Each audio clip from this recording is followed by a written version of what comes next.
Galdagoko bizimodua nik 13 urte neukazenean, izan zen, nik esango nuke, erdi agrario eta erdi industriala.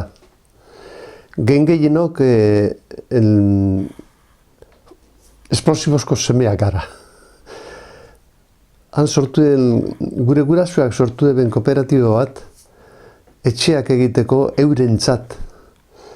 Baina nik ez dakit esplosibozko bildurre etesan euren etxen ugazaba eginez gero, izango etesan gero, igez egiteko bide bat lantegitik.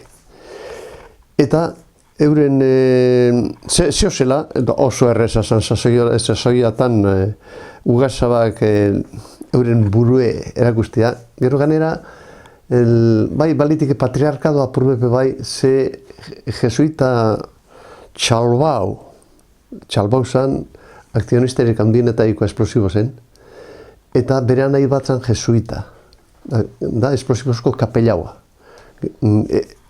Egin eben baita be zugutzun kapila, oraindik handagoana, eta nik uste dut balitik hortipe patriarkado antzera planteamentu egitea, bai nire ustez kaltegarri guztiz gure etxeetarako.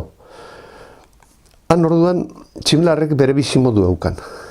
Bizitzak guztiz apartekoa, esango nuke, bengoetxe zala urrutiko herri bat, gure euskalkia be, ezbardina zan. Bengoetxeko bati ulertzeko zailtasunek egoziean. Gero, hortik aparte, tximlarko berezitasuna izan da geure erara bizitzeaz eskolarian behar ginean. Da eskolarian behar ginean, danok momentu hortan gurutzera. Da gurutzean egon zen eskolan orain handago, gandazegi tarrak. Laugela eukezan mutilentzat eta 3 neskaentzat. Gorengo pisuen egon ginean mutilak, baina han pilatute gengo zen beste 5. Aula bat sortu ebenan. Eta han gengo zen 11tik 14 urterainoko mutilak. Danok batera. Orduko denporan, maisuei erantzun txarbate motea edo etxean esatea maisuak zigortu gaituala, hori izan 2. zigorra etxean hartzeko. Aparteko nortasun beteukan orduko irakasleak. Eta hor, gauza konkretutxu bat, 14 urte eukasan urtean sortu zen gerrea. Eta gure artean egoan Juan Hugo, gero jokalari internazionala izango zana, bai Oviedon da bai Bilbon. Eta geukan enua izenik esaten, neite hartuko da, norbaitek esan leike, bai ez maizuen izena ez nuke gure agertzerik. Eta guk egunkan eskulanetarako tornoan txekotxu bat, eta han egin eban lantxu bat Juan Hugok. Eta azken momentuan, oporrak eltzen direla eta ukatu egio zen bere eskulan hori eroaten Juan Hugori. 14 urteko mutile irakaslea besteko edo gehiago, papartik heldu maisuei, eta edo emon pieza horri berari, edo buruz bere bingo dauela maisua. Azken baten dena, zuzendaria, direktoria etorri eta gauza baretu zirean, baina horrek esan esan nahi dut horregaz hobeto, ez dala erreza 11 urtekoak eta 14 urtekoak batera egotea. Ni niretzat asko zerbait txarrago, ze bosgarren gela hori sortu zanean, nik 10 urte neukasan. Nik saltu egin eban 3tik 5. Eta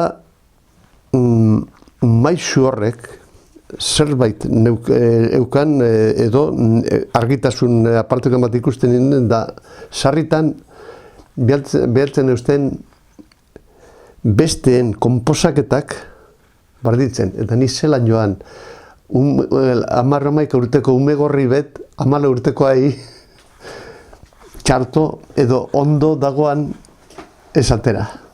Kooperatiba hori egin zanean, egiteko asmoa hartu ebenian gurasoak, ikuste zan goitzu baten dago Tximilarre, eta lekurik egokien izango zala eurek langileentzat langile gehienentzat euren etxeak han egitea.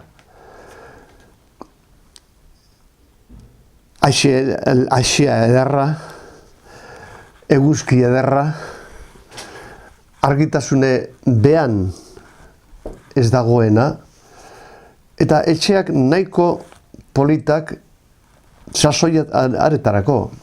Gaur esango dunkearik etxeak oso nahiko makalak direla, baina barriztuta egongo diran eskero, hor gero nik uste dut edo gaur ez dira lenguak izango. Baina hor bai dekot beste puntutxu bet, da nik idatzi neban orain 20-25 urte izango dira.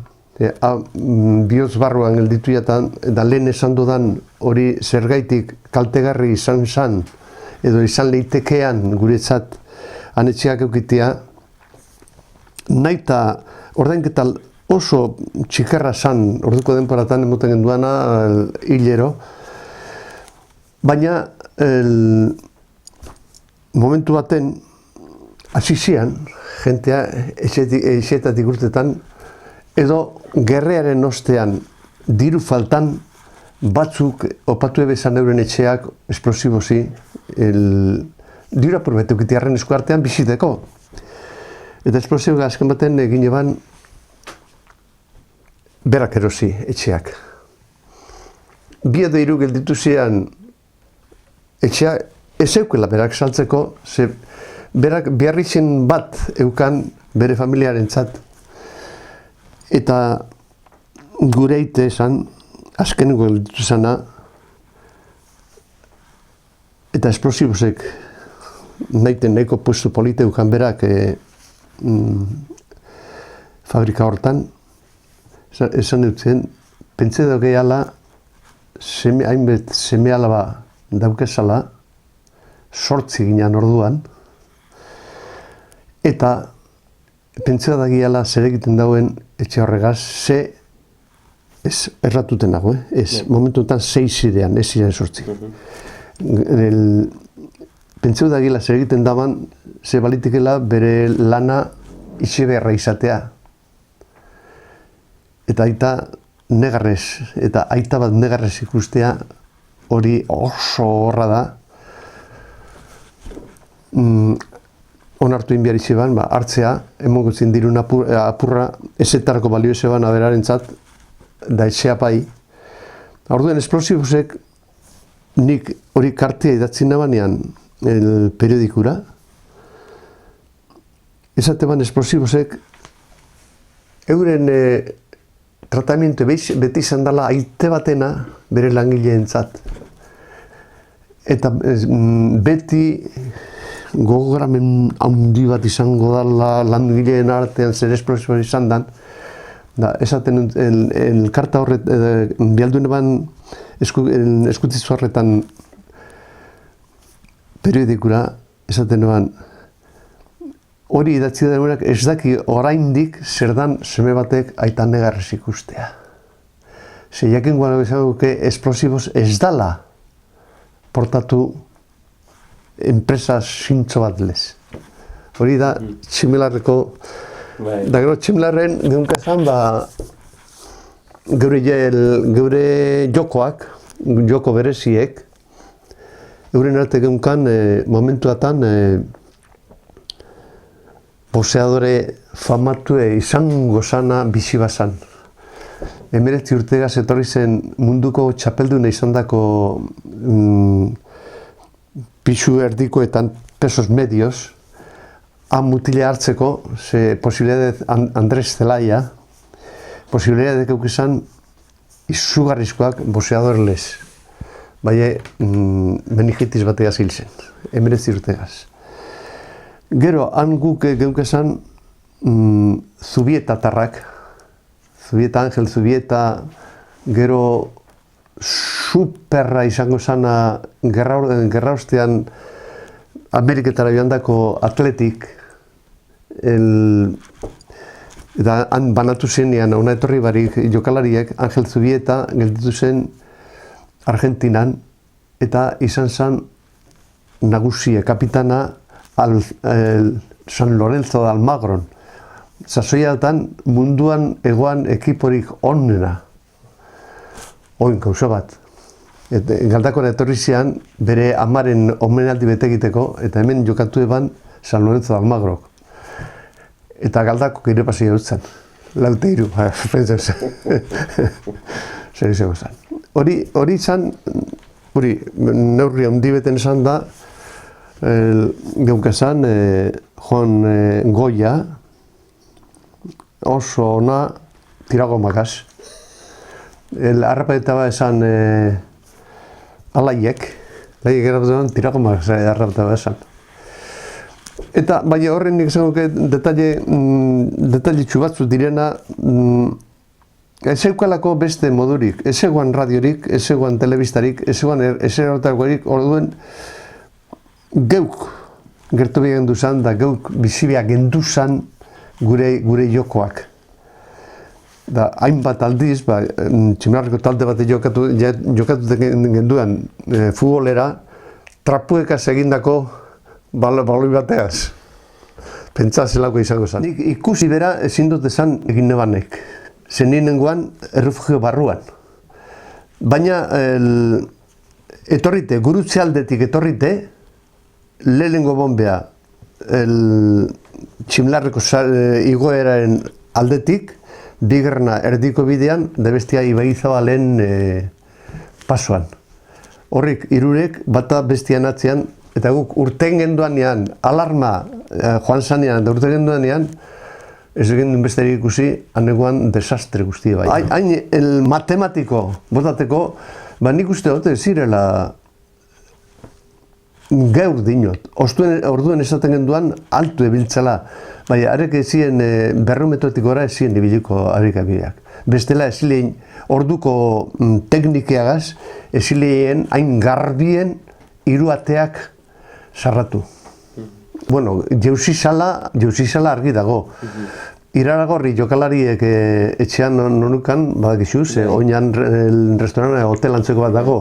Haren aurrean egon ziren, da uste dut momentu hontan oraindik handago zela bere astarnak. Han bizizian Grutuaitarrak, Periko Grutuai, Peña, horrek etxea da barberie antxeukan, eta hori hankasgora joan zen, bombakaz. Besterik zugutzukorik nik enaz gogoratzen, izango zirean, baina enaz gogoratzen. Zer bat dinot, guk apurbet Republika Independiente ginean Tximelarren.